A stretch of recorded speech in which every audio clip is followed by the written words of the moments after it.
आपण पाहताय महाराष्ट्र खबर न्यूज। या बातमीचे प्रायोजक आहेत Shri Ganesh jewellers and Saraf products Pune. नमस्कार, मी सुद्धा महाराष्ट्र खबर न्यूज मध्ये आपलं सगळ्यांचं स्वागत। हंडेवाडी येथील शेतकऱ्याची जमीन फॉर्च्यून स्कूलसाठी भाड्याने घेऊन दस्तात फेरफार करून कोट्यवधी रुपयांची फसवणूक केली आहे। प्रकरण न्यायप्रविष्ट असताना शाळा चालकाने दलित मुलीला मॅनेज करून खोटा अॅट्रॉसिटी गुन्हा दाखल केला। पोलिसांशी संगनमत करून अन्यायकारक खोटा गुन्हा दाखल केल्याने पोलीस आयुक्त मुख्यमंत्र्यांकडे दाद मागणार आहे। आरपीआयच्या नावाखाली चुकीचे काम करण्यासाठी रामदास आठवले यांच्याकडे तक्रार करणार असल्याची माहिती आरपीआय महाराष्ट्र प्रदेश उपाध्यक्ष संगीता आठवले यांनी दिली। जुने विश्रामगृह येथे आयोजित पत्रकार परिषदेमध्ये त्या बोलत होत्या। यावेळी बोलताना संगीता आठवले म्हणाल्या, हंडेवाडीच्या येथे फॉर्च्यून स्कूलसाठी अमित बत्रा, शशिकांत हंडे यांनी संगनमत करून शेतकरी अशिक्षित असताना इंग्रजीमध्ये दस्तक करून फेरफार करून फसवणूक केली। या संदर्भात शेतकरी न्यायालयामध्ये गेले असल्याने प्रकरण न्यायप्रविष्ट आहे। असं असताना अमित बत्रा आणि शशिकांत हंडे यांनी अशोक हंडे कुटुंबावर आर्थिक अन्याय तर केला, पण किरण उनवणे या दलित महिलेचा वापर करून खोटा अॅट्रॉसिटी गुन्हा दाखल केला। पोलीस अधिकाऱ्यांनी पुरावे नसताना दबावाखाली खोटा गुन्हा दाखल केला असा आरोप त्यांनी यावेळी केला। प्रत्यक्षात 46 गुंठे जागा भाडे तत्वावर दिली असताना शेतकऱ्यांची उरलेली 14 गुंठे जागा शाळा चालक अमित बत्रा यांनी कायदेशीर बळकावली, भाडे दिले नाही। शेतकऱ्यांवर अन्याय होत असताना पोलिसांशी लागेबंदे, वकील फोडले। पीडित शेतकरी न्यायासाठी संघर्ष करीत आहे। या गरीब शेतकरी कुटुंबाच्या पाठीशी आम्ही आरपीआय कार्यकर्ते असून त्यांना न्याय मिळेपर्यंत संघर्ष सुरूच ठेवणार असल्याचे संगीता आठवले यांनी सांगितले।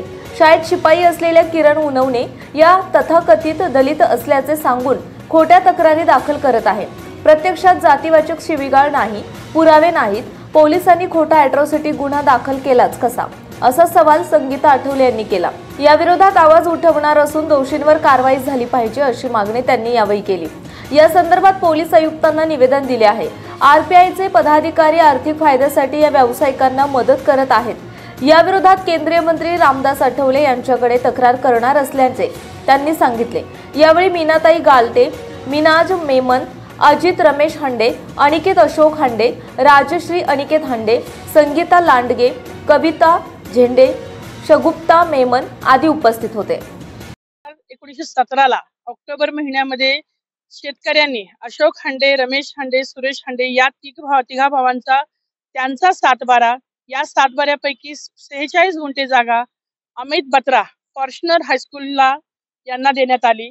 33 वर्षाच्या लीज वरती भाडं ठरलं होतं। सुरुवातीचे 2 वर्ष 25 रुपये स्क्वेअर फूट, नंतरचे 3 वर्ष 35 रुपये स्क्वेअर फूट आणि पुढचे 4 वर्ष 35 रुपये स्क्वेअर फूट प्रमाणे भाडं ठरलं आणि हे भाडं ते प्रत्येकाच्या अकाउंटला द्यायचं असं ठरलं। 60 गुंठे जागेपैकी 46 गुंठे जागा त्यांना भाड्याने देण्यात आली आणि पुढची 14 गुंठे जागा शेतकऱ्यांनी तिथे कमर्शियल कॉम्प्लेक्स उभे करून त्यांचं स्वतःचा उदरनिर्वाह करायचं असं ठरलं होतं। नोटरी इंग्लिश मध्ये करून शेतकऱ्यांचा बुमरँग केला। शेतकऱ्यापैकी मोठा जो आहे तो सुरेश हंडे याला फितूर करून अमित बत्राने त्याच्या मुलाद्वारे शशिकांत हंडेद्वारे सदर दस्तामध्ये फेरफार केला। इंग्लिश मध्ये दस्त करून त्या दस्तामध्ये जिथे 25 रुपये, 30 रुपये, 35 रुपये स्क्वेअर फूट प्रमाणे ठरले होते, त्याऐवजी फक्त आणि फक्त सुरुवातीचे 2 वर्ष 2 रुपये स्क्वेअर फूट आणि नंतर 3 रुपये स्क्वेअर फूट आणि वर्षाला 10% वाढ अशा पद्धतीने फसवणूक केली। शिवाय 46 गुंठे भाड्याने दिलेले असताना बेकायदेशीररित्या 60 गुंठे जागा फॉर्च्यूनर शाळेचे संस्थापक अमित बत्रा हे बेकायदेशीररित्या शशिकांत हंडे शेतकऱ्यांच्या पुतण्याला हाताशी धरून आणि त्याला भांडवलदार बनवून, भागीदार बनवून त्याच्या बायकोला त्या शाळेमध्ये नोकरी लावून आणि शशिकांत हंडेच्या घरी काम करणारी घरकाम करणारी किरण उनवणे हिला नोकरी लावून या माध्यमातून शेतकऱ्यांचा न्याय गिळंकृत केला। काळामध्ये या विषयासंदर्भात शेतकरी कुटुंब हे न्यायालयाच्या प्रतीक्षेत म्हणजे न्यायाकडे गेले, न्यायाधीशाकडे गेले, म्हणजे कोर्टाकडे गेले की सदर आमचं 8 वर्षापासून म्हणजे 2017 ते 2025 पर्यंत एकही रुपया भाडेपट्ट्यापैकी ठरलेल्या टर्म्स कंडिशन पैकी एकही त्यांना भाडेपट्ट्यापैकी रक्कम मिळाली नाहीये आणि सगळे टर्म्स कंडिशन ब्रेक झाले। या अनुषंगाने ते कोर्टात गेले। कोर्टात गेल्यानंतर वेगळ्या पद्धतीने यांचे वकील सुद्धा त्यांनी आर्थिक बळावरती अमित बत्रा यांनी फोडले। शिवाय त्याच्यानंतर संबंधित शेतकरी जे उर्वरित 14 गुंठे जागा आहे, ज्या 14 गुंठे जागा त्यांच्या मालकी हक्काची, त्यांच्या वहिवाटीची जागा, त्या जागेवरती यांनी ठेवलेला कंटेनर, त्या कंटेनर मध्ये हे यांचं घर वजा ते फक्त एकच दिवस झाला कंटेनर ठेवून पोलीस प्रशासनाला चुकीची माहिती देऊन आणि काही चळवळीतल्या कार्यकर्त्यांना, चळवळ म्हणता येणार नाही, पोट भरणाऱ्या वळवळ करणाऱ्या कार्यकर्त्यांना हाताशी धरून आर्थिक बळावरती शेतकऱ्यांवरती खोटे ट्रेसपास दाखल करून तरी सुद्धा शेतकरी चर्चेला बसत नाहीयेत, तरी सुद्धा शेतकरी हातबल होत नाहीत. हे पाहून संबंधित महिला किरण उनवणे हिला हाताशी धरून तिच्या जातीचा गैरफायदा घेऊन तिला एक प्रकारे आर्थिक बळ दिलाय का नोकरीचं धमकी दिली आम्हाला माहिती नाही.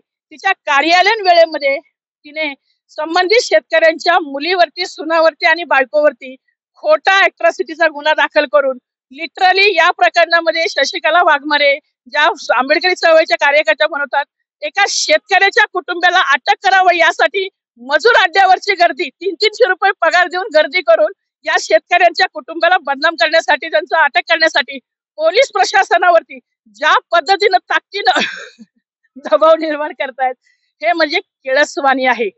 न्याय ज्यांना मिळाला पाहिजे, न्यायाचा लढा कोणाचा लढला पाहिजे आणि कोणाच्या विरोधात लढला पाहिजे, जे धनदांडगे आहेत, जे त्यांच्या गरजा पूर्ण करू शकतात त्यांच्या बाजूनी, आणि जे शेतकरी होरपळलेत, ज्यांचा न्याय गिळला गेलाय, जे 8 वर्षापासून ते त्यांच्या न्यायाच्या प्रतीक्षेत आहेत, न्यायप्रविष्ट बाब आहे, ते न्यायाने लढा लढतायत, तरी सुद्धा त्या लढ्याला मज्जाव करण्यासाठी, त्यांचं कोर्टातलं केस माघारी घ्यावं यासाठी खोटी ट्रेसपास, खोटी अॅट्रॉसिटी दाखल करून त्यांचं सामाजिक कसं हनन होईल म्हणून मीडियाला चुकीची माहिती दाखल करून संबंधित महिलेला तिच्या जातीचा गैरफायदा घेऊन अॅट्रॉसिटी दाखल करून थांबले नाहीत, तर विविध ठिकाणी जाऊन वेगवेगळ्या ज्या समाजामध्ये प्रचलित वृत्तपत्र आहेत, प्रचलित माध्यम आहेत, त्यांना खोटं की अजूनही अॅट्रॉसिटीचे आरोपी मोकाट, खून, मर्डर, बलात्कार, घरफोडी मधले आरोपी आहेत, शेतकरी आहेत, शेतकऱ्याचा न्याय गेलाय, शेतकऱ्यांवरती अन्याय झालाय, आणि ही बाई त्या बिल्डरच्या त्याचे पैसे घेऊन त्याच्या माध्यमातून ह्या शेतकऱ्यांवरती अन्याय करते,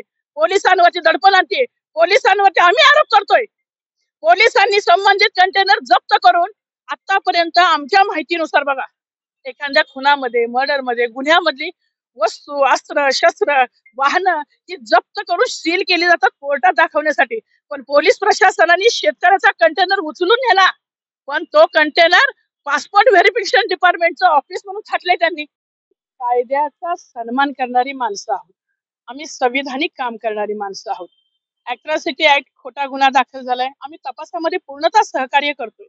ज्या तपास प्रक्रियेमध्ये ज्या पद्धतीनं त्यांची प्रोसिजर आहे की सुप्रीम कोर्टाच्या गाईडलाईन्स प्रमाणे 7 वर्षापेक्षा कमी शिक्षा असणाऱ्या गुन्ह्यामध्ये संबंधितांना बोलवून त्यांचा जाब घेऊन त्यांना नोटीस दिली जाते, त्या अन्वये आम्हाला नोटीस मिळालेली आहे. त्या नोटीस अन्वये आम्ही ज्या पद्धतीनं आम्हाला जाब विचारले आमचे जाब झालेले आहेत, आणि जेव्हा तपास केला जाईल त्या तपासामध्ये आम्हाला आतापर्यंत म्हणजे अप्रत्यक्षित मिळाली माहिती 6 साक्षीदार तपासलेत पोलिसांनी. 6 साक्षीदारापैकी 4 साक्षीदारांचं म्हणणं आहे अशी घटना घडलेलीच नाही, आणि 2 जण आहेत जे त्यांचे कर्मचारी आहेत, ज्यांनी लांबून शूटिंग केलेलं आहे, ज्याच्यामध्ये कुठेही कुणीही कसलाही शब्द ऐकलेला नाहीये, फक्त ते बोलताना समोरासमोर दिसतायत. एवढंच काय आहे, ते जातीवाचक बोललेत की नाही याचं कोणाकडे कसलेही पुरावे नसताना, कोणीही साक्षीदार नसताना तरी सुद्धा खोटी अॅट्रॉसिटी दाखल केली गेली. पोलीस प्रशासनाचा याही बाबतीत खरं तर निषेधच केला पाहिजे. जिथे पुरावेच नसेल, जिथे साक्षीदारच नसेल, तरी सुद्धा अॅट्रॉसिटी दाखल करण्याची जी घाई, ट्रेसपास दाखल करण्याची जी घाई, या घाई मागचं कारण कोण आहे, या घाई करण्यामागचा हेतू काय आहे, हा तपासाचा आणि विशेष म्हणजे संशोधनाचा विषय आहे. हा त्याच्या पदाधिकाऱ्यांना जे परजातीचे म्हणजे रिपब्लिकन पक्ष आम्ही सर्वसमावेश सर्व जाती धर्माला सामावून घेण्याचा प्रयत्न करत असताना डॉक्टर बाबासाहेब आंबेडकर यांच्या खुल्या विचारधारेवरती आधारित असणारा हा रिपब्लिकन पक्ष, या रिपब्लिकन पक्षाचा अजेंडा जनमानसामध्ये राबवत असताना बाबासाहेबांच्या खुल्या अजेंड्याला धरूनच काम झालं पाहिजे, आणि जर त्या अजेंड्याला सोडून जर कुणी करत असेल तर रिपब्लिकन पक्ष केंद्रीय सामाजिक न्याय मंत्री रामदासजी आठवले साहेब यांच्याकडे या विषयाची आम्ही तक्रार ऑलरेडी केलेली आहे आणि करणार आहोत. अजून लेखी स्वरूपात पक्ष म्हणून आम्ही भूमिका मांडणार आहोत. पक्षाचा अजेंडा राबवणं हे सर्व क्रमप्राप्त आहे. तुम्ही पक्षाचं पद घेतलंय म्हणजे तुमचा पोट भरण्याचा अजेंडा नाही राबवला गेला पाहिजे, तर पक्षाचा अजेंडा, बाबासाहेबांच्या विचाराचा अजेंडा हाच महत्वपूर्ण, तोच राबवला गेला पाहिजे. आणि ते राबवत असताना पक्षामध्ये कमी जास्त प्रमाणात ज्यांचं काउंटरमेशन आहे त्यांना झुडकारून ज्या पद्धतीने तुम्ही बेशिस्तपणे बोलताय, मीडिया समोर पक्षाच्या माध्यमातून तुम्ही पदाधिकाऱ्यांचं ज्या पद्धतीने हनन करताय, तुम्ही न्याय गिळंकृत करताय, तुम्ही आर्थिक देवाणघेवाण करताय, तुम्ही पोलीस प्रशासनावरती दबाव आणताय, तुम्ही शेतकऱ्यांच्या इज्जती संघ खेळताय, तुम्ही त्यांचे चुकीचे व्हिडिओ व्हायरल करताय आणि तुम्ही व्हिडिओ व्हायरल करून त्यांच्या इज्जती संघ खेळून तुम्ही जर बाबासाहेबांचा अजेंडा बदनाम करत असाल, रिपब्लिकन पक्षाचा अजेंडा बदनाम करत असाल तर पक्ष कारवाई करेलच याची खात्री देते मी तुम्हाला. न्यायमंत्री नामदार रामदासजी आठवले साहेब हे सोशल जस्टिस मिनिस्टर आहेत, न्यायाचा हक्काचा लढा लढतायत. आम्ही त्यांचे कार्यकर्ते आहोत आणि म्हणून या शेतकऱ्यांच्या न्यायाच्या हक्कासाठी आम्ही सर्वतोपरी सगळ्या लढ्यात सज्ज आहोत. रस्त्यावरच्या न्यायालयीन आणि सामाजिक स्तरावर सुद्धा कोणीही ऐरागैरा नथू खैरा कोणाचा न्याय गिळंकृत करू शकत नाही आणि मजूर अड्ड्यावरची गर्दी निळे झेंडे घेतल्याने तो रिपब्लिकन पक्षाचं आंदोलन होऊ शकत नाही. रिपब्लिकन कार्यकर्ता हा बेंबीच्या देठापासून मिठाचा कार्यकर्ता आहे, तो पिठाचा नाही. आपण पाहताय महाराष्ट्र खबर न्यूज. या बातमीचे प्रायोजक आहेत Shri Ganesh jewellers and Saraf, Pune.